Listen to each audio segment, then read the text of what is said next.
사도신경으로 우리 신앙을 고백하겠습니다. 나는 전능하신 아버지 하나님, 천지의 창조주를 믿습니다. 나는 그의 유일하신 아들, 우리 주 예수 그리스도를 믿습니다. 그는 성령으로 잉태되어 동정녀 마리아에게서 나시고 본디오 빌라도에게 고난을 받아 십자가에 못 박혀 죽으시고 장사된 지 사흘 만에 죽은 자 가운데서 다시 살아나셨으며 하늘에 오르시어 전능하신 아버지 하나님 우편에 앉아 계시다가 거기로부터 살아있는 자와 죽은 자를 심판하러 오십니다. 나는 성령을 믿으며 거룩한 공교회와 성도의 교제와 죄를 용서받는 것과 몸의 부활과 영생을 믿습니다. 아멘. 하나님께서 오늘 우리에게 주시는 말씀은 사무엘상 18장입니다. 구약 성경 439쪽 사무엘상 18장을 교독하겠습니다. 다윗이 사울에게 말하기를 마침에 요나단의 마음이 다윗의 마음과 하나가 되어 요나단이 그를 자기 생명같이 사랑하니라. 그날에 사울은 다윗을 머무르게 하고 그의 아버지의 집으로 다시 돌아가기를 허락하지 아니하였고, 요나단은 다윗을 자기 생명같이 사랑하여 더불어 언약을 맺었으며 요나단이 자기가 입었던 겉옷을 벗어 다윗에게 주었고 자기의 군복과 칼과 활과 띠도 그리하였더라. 다윗은 사울이 보내는 곳마다 가서 지혜롭게 행하매 사울이 그를 군대 장으로 삼았더니 온 백성이 합당히 여겼고 사울의 신하들도 합당히 여겼더라. 무리가 돌아올 때 곧 다윗이 블레셋 사람을 죽이고 돌아올 때에 여인들이 이스라엘 모든 성읍에서 나와서 노래하며 춤추며 소고와 경쇠를 가지고 왕 사울을 환영하는데 여인들이 뛰놀며 노래하여 이르되 사울이 죽인 자는 천천히요 다윗은 만만이로다 한지라. 사울이 그 말에 불쾌하여 심히 노하여 이르되 다윗에게는 만만을 돌리고 내게는 천천만 돌리니 그가 더 얻을 것이 나라 말고 무엇이냐 하고 그날 후로 사울이 다윗을 주목하였더라. 그 이튿날 하나님께서 부리시는 악령이 사울에게 힘있게 내림에 그가 집 안에서 정신없이 떠들어대므로 다윗이 평일과 같이 손으로 수금을 타는데 그때에 사울의 손에 창이 있는지라. 그가 스스로 이르기를 내가 다윗을 벽에 박으리라 하고 사울이 그 창을 던졌으나 다윗이 그의 앞에서 2번 피하였더라. 여호와께서 사울을 떠나 다윗과 함께 계심으로 사울이 그를 두려워한지라. 그러므로 사울이 그를 자기 곁에서 떠나게 하고 그를 천부장으로 삼음에 그가 백성 앞에 출입하며 다윗이 그의 모든 일을 지혜롭게 행하니라. 여호와께서 그와 함께 계시니라. 사울은 다윗이 크게 지혜롭게 행함을 보고 그를 두려워하였으나 온 이스라엘과 유다는 다윗을 사랑하였으니 그가 자기들 앞에 출입하기 때문이었더라. 사울이 다윗에게 이르되 내 맏딸 메랍을 네게 아내로 주리니 오직 너는 나를 위하여 용기를 내어 여호와의 싸움을 싸우라 하니 이는 그가 생각하기를 내 손을 그에게 대지 않고 블레셋 사람들의 손을 그에게 대게 하리라 함이라. 다윗이 사울에게 이르되 내가 누구며 이스라엘 중에 내 친속이나 내 아버지의 집이 무엇이기에 내가 왕의 사위가 되리이까 하였더니 사울의 딸 메랍을 다윗에게 줄 시기에 무홀라 사람 아드리엘에게 아내로 주었더라. 사울의 딸 미갈이 다윗을 사랑하며 어떤 사람이 사울에게 알린지라. 사울이 그 일을 좋게 여겨 스스로 이르되 내가 딸을 그에게 주어서 그에게 올무가 되게 하고 블레셋 사람들의 손으로 그를 치게 하리라 하고 이에 사울이 다윗에게 이르되 네가 오늘 다시 내 사위가 되리라 하니라. 사울이 그의 신하들에게 명령하되 너희는 다윗에게 비밀히 말하여 이르기를 보라 왕이 너를 기뻐하시고 모든 신하도 너를 사랑하나니 그런즉 네가 왕의 사위가 되는 것이 가하니라 하라. 사울의 신하들이 이 말을 다윗의 귀에 전하매 다윗이 이르되 왕의 사위 되는 것을 너희가 작은 일로 보느냐 나는 가난하고 천한 사람이라 한지라. 사울의 신하들이 사울에게 말하여 이르되 다윗이 이러이러하게 말하더이다 하니 사울이 이르되 너희는 다윗에게 이같이 말하기를 왕이 아무것도 원하지 아니하고 다만 왕의 원수의 보복으로 블레셋 사람들의 포피 100개를 원하신다 하라 하였으니 이는 사울의 생각에 다윗을 블레셋 사람들의 손에 죽게 하리라 함이라. 사울의 신하들이 이 말을 다윗에게 아뢰매 다윗이 왕의 사위 되는 것을 좋게 여김으로 결혼할 날이 차기 전에 다윗이 일어나서 그의 부하들과 함께 가서 블레셋 사람 200명을 죽이고 그들의 포피를 가져다가 수대로 왕께 드려 왕의 사위가 되고자 하니 사울이 그의 딸 미갈을 다윗에게 아내로 주었더라. 여호와께서 다윗과 함께 계심을 사울이 보고 알았고 사울의 딸 미갈도 그를 사랑하므로 사울이 다윗을 더욱더욱 두려워하여 평생에 다윗의 대적이 되니라. 블레셋 사람들의 방백들이 싸우러 나오면 그들이 나올 때마다 다윗이 사울의 모든 신하보다 더 지혜롭게 행하매 이에 그의 이름이 심히 귀하게 되니라. 아멘. 어제 사무엘상 17장에서는 전혀 생각지 못했던, 기대하지 못했던 다윗이라고 하는 인물이 등장을 하고 또 무엇보다도 하나님의 도우심 가운데에 골리앗이라고 하는 그 블레셋 장수를 무찌르는, 그래서 이스라엘 백성들이 큰 승리를 얻는 그러한 모습을 묵상했습니다. 그 다윗을 전장에 보냈던 사울도 기대하지 않았을 거예요. 어쩔 수 없이 보내기는 보냈지만, 아무도 나갈 사람이 없으니까 보내기는 보냈지만 그렇게 승리할 거라고 예상했겠습니까? 근데 기가 막힌 승리를 통하여서 골리앗이 이제 쓰러지고 죽은 다음에 이스라엘 군사들이 블레셋 군사들을 다 무찔러서 대승을 거두게 되었던 것이죠. 그리고 이제 17장 끝부분에 보면 사울 왕이 아브넬이라고 하는 군대 장관을 부릅니다. 저 소년이 누구냐? 이미 한번 만난 적이 있지만 이제 좀 더 자세히 물어보는 것이죠. 그리고 그 다윗을 불러서 이런저런 얘기를 듣습니다. 그런 장면 이후에 이제 오늘 본문이 시작됩니다. 1절 말씀 우리 함께 읽겠습니다. 다윗이 사울에게 말하기를 마침에 요나단의 마음이 다윗의 마음과 하나가 되어 요나단이 그를 자기 생명같이 사랑하니라. 아멘.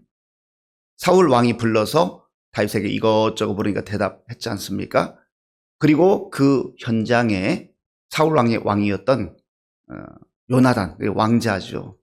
왕자인 요나단이 그 모든 장면을 지켜보고 있었습니다. 그런데 보니까 대답하는 것이 보통이 아닌 것 같아요. 그리고 어쨌든 어떤 모습인지는 정확하게 알 수는 없으나 그러나 요나단의 마음에 꼭 들었던 것 같습니다. 그래서 요나단의 마음이 다윗의 마음과 하나가 되었다. 이게 중요한 거죠. 하나가 되다라는 이 단어는 카샤르라고 하는 단어인데 마음이 하나가 되었다. 하나님 연합이 되었다. 서로 떨어져 있던 게 묶여졌다. 그런 의미가 있습니다.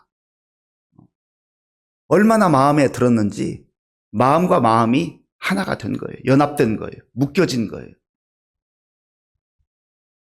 뭐 요나단의 입장에서 그럴 수 있잖아요. 그런데 다윗의 입장에서는 이거 기가 막힌 하나님의 은혜예요. 어떻게 이런 왕자의 사랑을 받을 수 있게 되었는가.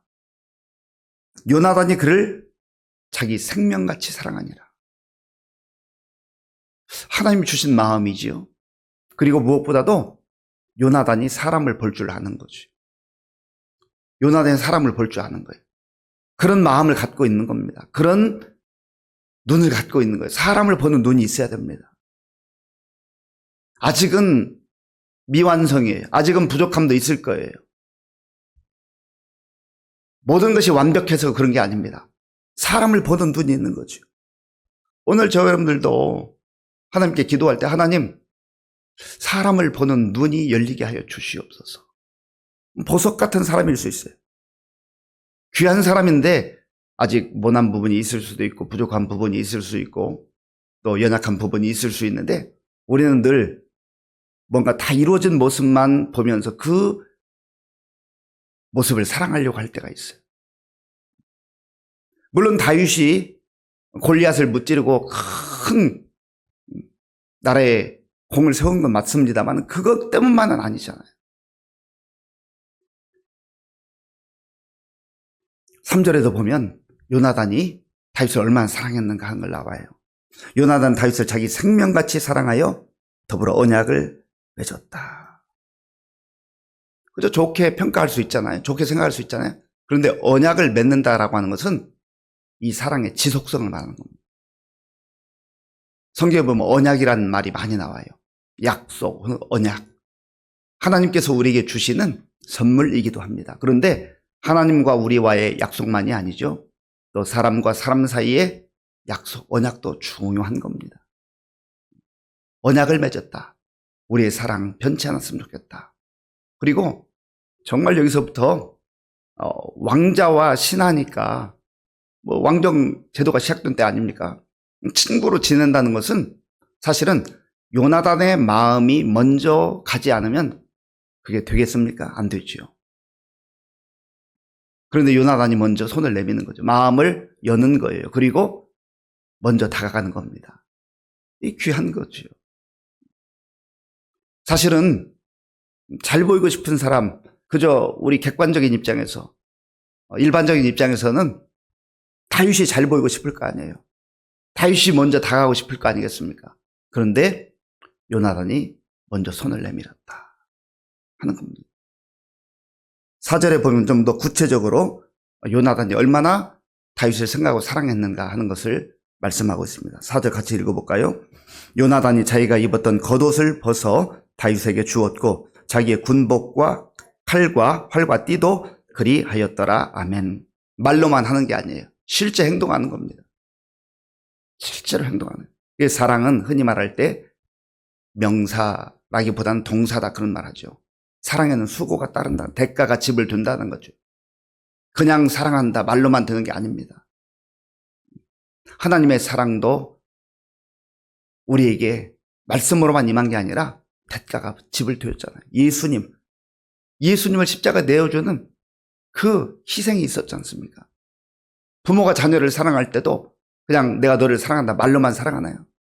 진자리 마른 자리 다 갈아누시고 그렇게 부모는 희생하는 거예요. 수고하는 거예요.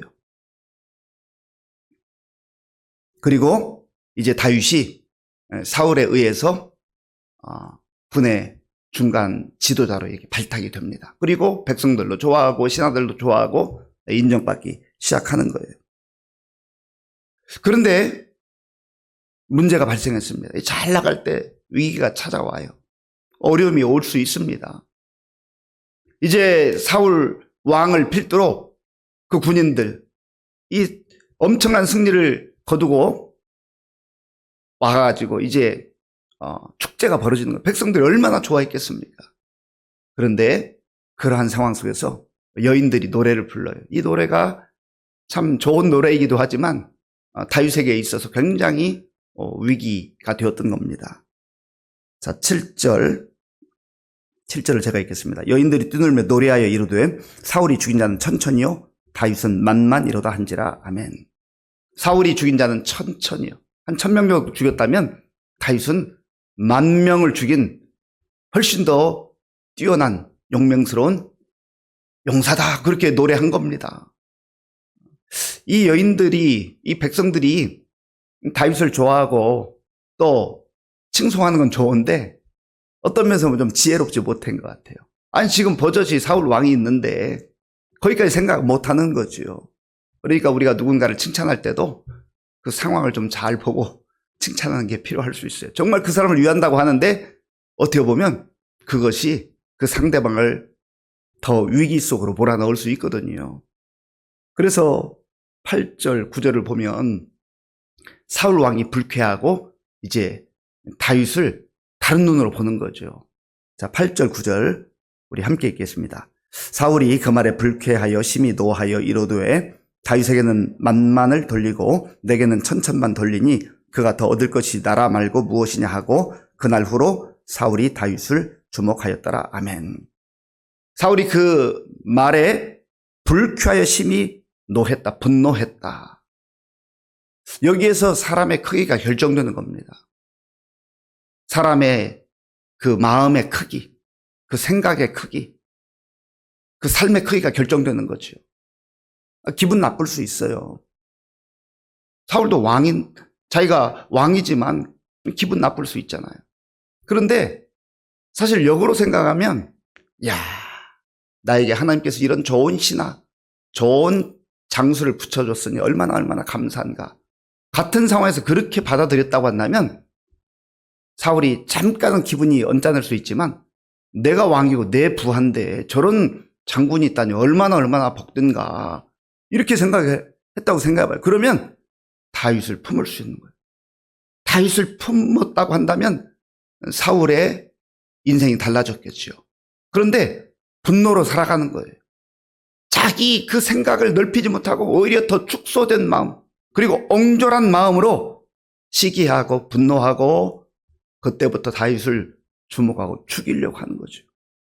자기 사람인데, 자기 신하인데, 이스라엘에 이만한 용사가 없는데 그를 그가 폭을 넓히고 품을 넓혀서 마음을 넓혀서 품었다고 한다면 사울이 얼마나 더 좋은 왕이 됐겠어요. 더 위대한 왕이 됐겠습니까? 그런데 사울은 여기서부터 추락하기 시작하는 겁니다. 그런 생각과 그런 마음으로 살아가니 그 하나님이 기뻐하겠습니까? 하나님 붙여준 사람인데, 하나님께서 허락하시는 사람인데 그 사람을 쳐내버리고, 그러니까 자기 인생이 쪼그라드는 거죠. 자기 인생이 기울기 시작하는 거예요. 거기에 무슨 기쁨이 있겠어요? 기뻐할 일을, 감사할 일을 오히려 분노로, 시기로, 질투로 그렇게 자기도 망가지고 공동체 가운데 어려움이 찾아오는 것 아니겠습니까? 그러니까 결국은 악한 영에 붙잡혀가지고 이 다윗을 죽이려고 창을 던집니다. 창을 던져요. 그 창으로 다윗을 죽이려고 할 것이 아니라 자기의 욕망과 자기의 질투와 자기의 분노, 그것을 죽였어야 되는데 그걸 죽이지 못하고 충신을, 자기의 신하를, 하나님 붙여주신 사람을 죽이려고 하니 그때부터 사울의 인생은 불행한 인생으로 전락하고 마는 것이죠. 12절 말씀, 우리 12절을 함께 보겠습니다. 여호와께서 사울을 떠나 다윗과 함께 계심으로 사울이 그를 두려워한지라. 아멘. 왕이라고 되는 게 아니에요. 창가졌다고 되는 게 아니에요. 여호와 하나님께서 떠나 있는 사람이 있고 떠난 사람이 있고 여호와 하나님께서 함께하는 사람이 있어요. 임마누엘, 은혜가 임해야 됩니다. 비록 연약하고 아직 신하의 상태에 불과하지만 하나님께서 함께하는 인생이 복된 것 아니겠어요? 왕의 자리를 여전히 유지하고 있지만 하나님이 떠나는 인생, 하나님 떠나가는 인생, 그 왕의 자리 차지하고 있으면 뭐하예요? 자기가 가지고 있는 권력으로 사람이나 죽이려고 하고, 그것도 자기 적군을 죽이려는 게 아니라 충신 중에 충신을 죽이려 드는 이 사울의 어리석은 모습을 우리는 이 말씀을 통해서 보는 겁니다. 14절을 제가 읽겠습니다. 14절과 15절입니다. 다윗이 그의 모든 일을 지혜롭게 행하니라. 여호와께서 그와 함께 계시니라. 사울은 다윗이 크게 지혜롭게 행함을 보고 그를 두려워하였으나. 아멘. 다윗은 무엇을 하든지 맡겨주는 것 충성스레 감당했다는 거죠. 그러니까 점점점 다윗은 훌륭한 사람으로 세워져 가는 거예요. 성장해 가는 겁니다. 그리고 더 중요한 것은 여호와께서 그와 함께 계시니라. 하나님이 함께하는 인생이 되게 해달라고, 하나님, 내가 하나님으로부터 떠나지 아니하고 하나님 원하시는 그런 삶을 살게 해달라고 기도하는 것이 중요하지 않겠어요? 사울은 여기서 그치지 않습니다. 자기가 그 골리앗을 무찌르는 자, 그 사람을 누구든지 사위로 삼겠다고 약속을 했거든요. 그런데도 미적미적합니다. 그리고 사위로 삼기는 삼아야 되겠는데 부담스럽고, 그래, 주기는 줘야 되겠다 생각하면서도 자기 편, 자기 가족으로 만들려고 하는 것보다는 일단 사위로 삼아서 내 가까이 둔 다음에 저 블레셋 전쟁에 보내서 그를 죽여야 되겠다. 그런 마음을 갖는 거죠. 메랍이라고 하는 큰 딸이 있는데 줘야 되는데 안 줘요. 갈등에 빠져 있는 거죠. 그 다음에 다시 미갈이라고 하는 그 딸을 주겠다고 신하들을 통해서 이렇게 다윗에게 알립니다. 그런데 그 주려고 하는 목적이 뭐예요? 21절 말씀. 21절을 제가 읽겠습니다. 스스로 이르되 내가 딸을 그에게 주어서 그에게 올무가 되게 하고 블레셋 사람들의 손으로 그를 치게 하리라 하고, 이에 사울이 다윗에게 이르되 네가 오늘 다시 내 사위가 되리라 하니라. 아멘. 그러니까 의도가 잘못된 거죠. 목적이 잘못된 거예요. 동기가, 악한 동기가 숨겨져 있는 것 아니겠어요? 하나님 모르시겠습니까? 하나님 이런 사람 쓰겠어요? 설령 사울이 분노가 일어날 수 있고 시기, 질투가 일어날 수 있습니다만은 내가 왜 이렇게 옹졸한가? 내가 왜 이렇게 사는가? 자기 자신을 돌아보고 쳐서 복종하고 다윗을 품었다고 한다면 사울을 하나님께서 또 계속 사용하셨을지도 우리는 모르는 거죠.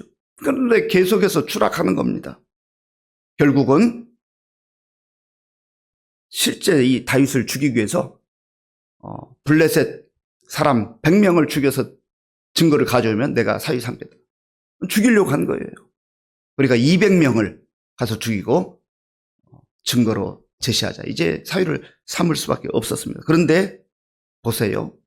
29절 말씀. 29절, 28절부터 읽겠습니다. 28절, 29절 함께 읽겠습니다. 여호와께서 다윗과 함께 계심을 사울이 보고 알았고 사울의 딸 미갈도 그를 사랑하므로 사울이 다윗을 더욱더욱 두려워하여 평생에 다윗의 대적이 되니라. 아멘. 여호와께서 다윗과 함께 하심을 누가 알았어요? 사울이 알았어요. 알았으면 돌이켜야죠. 그리고 사위 삼는 마당에 돌이켜야죠. 품어야죠. 그런데 사울이 다윗을 더욱더욱 두려워하여 평생에 다윗의 대적이 되었다. 그래서 이때부터는 이제 다윗을 죽이기 위해서 온 힘을 쏟아붓는 겁니다. 불행한 인생, 비참한 인생으로 전락하고 말았던 거지요. 사랑하는 성도 여러분, 오늘 이 말씀을 통해서 내 안에 숨겨져 있는 사울 같은 그런 모습이 있단다면 그거 십자가 앞에 내려놔야 돼요. 십자가 앞에서 그 나의 욕망과 시기와 질투, 그거 다 내려놔야 됩니다. 그리고 내 폭을 넓혀야 돼요. 내 마음을 넓혀야 돼요. 요나단과 같이 사람을 품을 줄 아는 그러한 지도자가 될 때, 설령 요나단은 왕이 되지는 못했다 할지라도 그는 위대한 하나님의 사람으로 다윗과 좋은 친구로 그렇게 아름다운 삶을 살지 않았습니까? 이 말씀을 통해서 우리의 삶에 잘 적용해서 하나님이 기뻐하는 그러한 믿음의 사람들, 폭이 넓은 삶, 사람을 품을 줄 아는 그러한 삶을 살아가는 저와 여러분들이 될 수 있기를 바랍니다. 아버지 하나님, 오늘 우리에게 주신 말씀을 마음에 새기며 참 우리의 모습 속에 사울과 같은 모습이 너무나 많은 것을 봅니다. 주여 우리를 불쌍히 여겨 주시옵소서. 하나님이 함께하는 인생이 되기를 원합니다. 임마누엘의 삶을 살게 하여 주시옵소서. 예수님의 이름으로 기도하옵나이다. 아멘. 주기도문으로 예배를 마치겠습니다. 하늘에 계신 우리 아버지, 아버지의 이름을 거룩하게 하시며 아버지의 나라가 오게 하시며 아버지의 뜻이 하늘에서와 같이 땅에서도 이루어지게 하소서. 오늘 우리에게 일용할 양식을 주시고 우리가 우리에게 잘못한 사람을 용서하여 준 것 같이 우리 죄를 용서하여 주시고 우리를 시험에 빠지지 않게 하시고 악에서 구하소서. 나라와 권능과 영광이 영원히 아버지의 것입니다. 아멘. 우리에게 주신 말씀을 생각하며 기도하시고 또 나라와 민족을 위해서 그리고 우리 교회 많은 어르신들과 환우들 위해서 기도할 때 특별히 우리 김용숙 집사님이 이제 오늘 입원해서 내일 전립선 암 수술을 받게 됩니다. 붙들어 달라고 기도하시고 우리 다음 세대를 위해서 또 군복무 청년들, 선교사님들 위해서 함께 기도하겠습니다.